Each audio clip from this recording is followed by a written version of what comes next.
Hello everyone, welcome back to Understanding Culture, and on this week's episode, we are discussing microaggressions. Children are taught the concept of respect at an early age, and they often see the world as very colorblind, a right or wrong situation. As we grow up, the simplistic view gets jumbled as we are exposed to the thoughts and views of others. Now, a flow of ideas is essential, but it also provides a leeway for adults to pass down their implicit biases in the form of casual conversation or statements.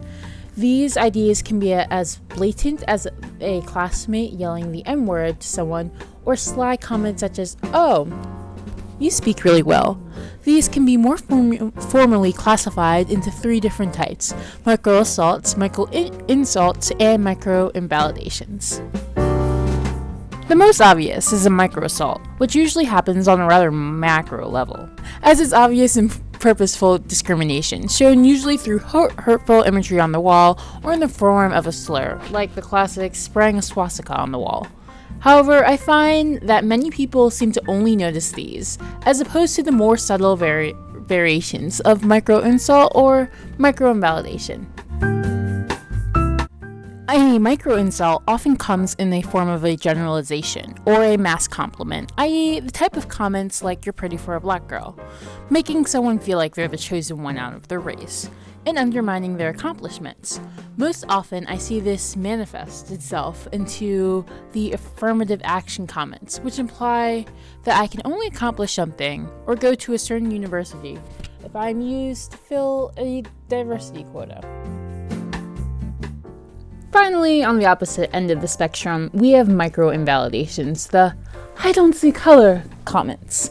I would argue that these are more hurtful than micro-insults because of the purposeful dismissal of someone's experience based on their identity. This can come in the form of misgendering someone or relying on sexist examples, like "I need 4 strong men," etc., to prove a point. It is very damaging, as treating everyone as equal is not the same when you fail to take into account their race, socioeconomic status, gender, or sexual identity.